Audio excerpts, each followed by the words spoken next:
നമസ്കാരം, എൻ്റെ എല്ലാ പ്രിയപ്പെട്ട പ്രേക്ഷകർക്കും അപ്പൽ കിച്ചണിലേക്ക് വീണ്ടും സ്വാഗതം. നമുക്കിന്നൊരു അടിപൊളി തോരൻ തയ്യാറാക്കിയാലോ?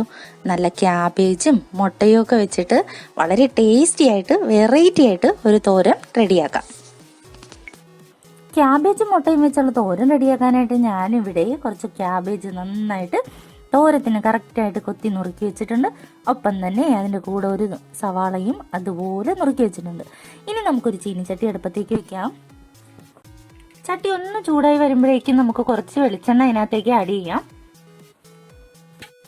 നമ്മുടെ എണ്ണ ഇവിടെ ചൂടായി കഴിഞ്ഞു. അതിനകത്തേക്ക് നമുക്ക് ലേശം കടുകിടാം.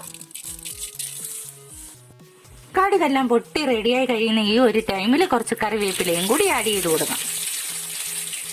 ഒപ്പം തന്നെ 2 വറ്റൽമുളക് കൂടി നമുക്ക് ചേർത്ത് ഒന്ന് താളിക്കാം.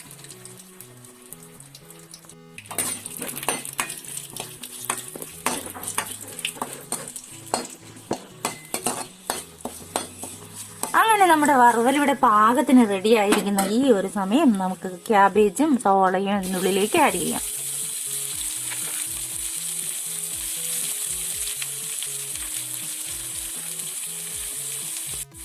നമുക്കറിയാം ക്യാബേജൊക്കെ കഴിക്കാൻ എല്ലാവർക്കും വലിയ മടിയാണ്. പക്ഷെ ഇതുപോലെ ടേസ്റ്റി ആയിട്ട് തയ്യാറാക്കി കൊടുത്താൽ തീർച്ചയായും ക്യാബേജ് തോരനാണെന്നേ പറയില്ല, അത്ര കണ്ട് ടേസ്റ്റ് ആണ്. അപ്പോൾ അതുപോലെ തന്നെ നമുക്ക് റെഡിയാക്കാം. ഇനി നമുക്ക് ആവശ്യത്തിനുള്ള ഉപ്പും കൂടി അതിൻ്റെ ഒപ്പം ആഡ് ചെയ്ത് കൊടുക്കാം. ഇത് നമുക്ക് നന്നായിട്ടൊന്ന് മീഡിയം ഫ്ലെയിമിൽ വെച്ച് വഴറ്റിയെടുക്കാം. ഇതൊന്ന് മിക്സ് ചെയ്ത് കടുകും എണ്ണയും എല്ലാ ഭാഗത്തേക്കും ഉപ്പും എല്ലാം മിക്സ് ആകുന്ന തരത്തിൽ ഒന്ന് വഴറ്റിയെടുക്കാം. അങ്ങനെ നമ്മുടെ സൂപ്പർ ടേസ്റ്റിയായ ക്യാബേജ് ഇവിടെ ഇരുന്ന് റെഡി ആകുന്ന ഈ ഒരു ടൈമിൽ നമുക്കൊരു 2 മിനിറ്റ് അതിനെ മൂടി വെക്കാം. അടുത്ത് നമുക്ക് ക്യാബേജ് റെഡിയാകുന്ന ടൈമിൽ നമുക്ക് ഒരു മിക്സിയുടെ ജാറിലേക്ക് നമ്മുടെ ക്യാബേജ് അവിടെ വഴന്നു വരുന്ന ഈ ഒരു സമയം നമുക്ക് അതിന് വേണ്ട ഒരു മസാല റെഡിയാക്കിയാലോ? നമ്മുടെ മിക്സിയുടെ ജാറിലേക്ക് കുറച്ച് തേങ്ങയാണ്, 1 കപ്പോളം തേങ്ങയാണ് ഞാൻ ചേർത്തിരിക്കുന്നത്. അതിൻ്റെ ഒപ്പം ഞാനൊരു പച്ചമുളക് ചേർത്ത് കൊടുത്തിട്ടുണ്ട്. എരിവ് കൂടുതൽ വേണമെന്നുള്ളവർക്ക് 2 പച്ചമുളക് ചേർക്കാം.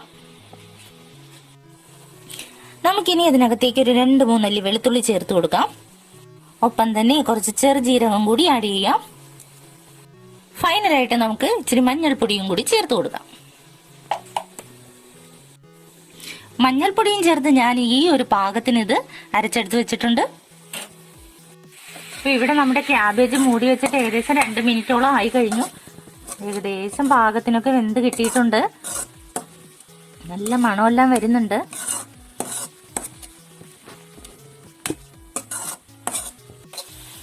അങ്ങനെ നമ്മുടെ ക്യാബേജ് ഇവിടെ ഒരു 3/4 വേവ് ആകുന്ന ഈ ഒരു ടൈമിൽ നമ്മൾ ക്യാബേജ് എല്ലാം ഇതുപോലെ സൈഡിലേക്ക് മാറ്റുക.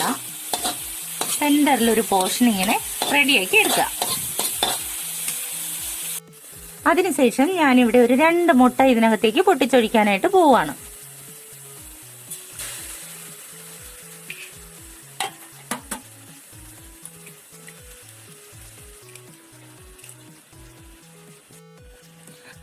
അപ്പം നല്ല നാടൻ കോഴിയുടെ മുട്ടയാണ് ഞാൻ യൂസ് ചെയ്തിരിക്കുന്നത്. നിങ്ങൾക്ക് അവൈലബിൾ ആയിട്ടുള്ള ഏത് മുട്ട വേണോ ഉപയോഗിക്കാം. അതിങ്ങനെ ഒന്ന് ചിക്കി എടുക്കുക.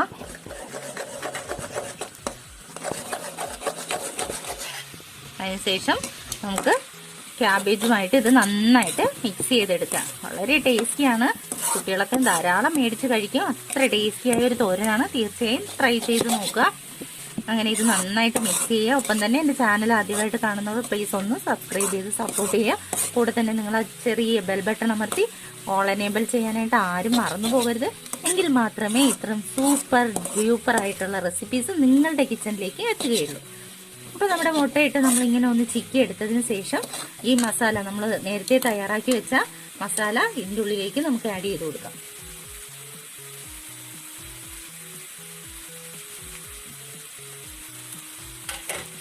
മസാലയും ചേർത്ത് നമുക്കിനി ഇതൊരു 1 മിനിറ്റോളം മൂടി വെക്കാം. അപ്പൊ ഇനി നമുക്ക് ക്യാബേജ് തോരൻ മിക്സ് ചെയ്തെടുക്കാം. അങ്ങനെ നമ്മുടെ ടേസ്റ്റിയായ യമ്മിയായ ഹെൽത്തിയായ ക്യാബേജ് തോരനാണ് ഇവിടെ തയ്യാറായിക്കൊണ്ടിരിക്കുന്നത്. ക്യാബേജും മുട്ടയും ചേർത്ത അടിപൊളി ടേസ്റ്റിയായ വളരെ ടേസ്റ്റുള്ള ഒരു റെസിപ്പിയാണിത്. തീർച്ചയായും നിങ്ങൾ ഇതുപോലെ തന്നെ തയ്യാറാക്കി നോക്കുക. ഇതിനകത്ത് ഒരു മാറ്റവും വരുത്താതെ നന്നായിട്ട് തയ്യാറാക്കി നോക്കുക. ക്യാബേജിന്റെ ഒപ്പം ഈ മുട്ട ചേരുമ്പോൾ വളരെ ടേസ്റ്റാണ്. തീർച്ചയായും ട്രൈ ചെയ്ത് നോക്കൂ, നിങ്ങൾക്ക് ഇഷ്ടമാകും. ഇതുപോലെ നല്ല ടേസ്റ്റിയായ ക്യാബേജ് മുട്ടത്തോരൻ എല്ലാവരും റെഡിയാക്കുമല്ലോ. Thanks for watching.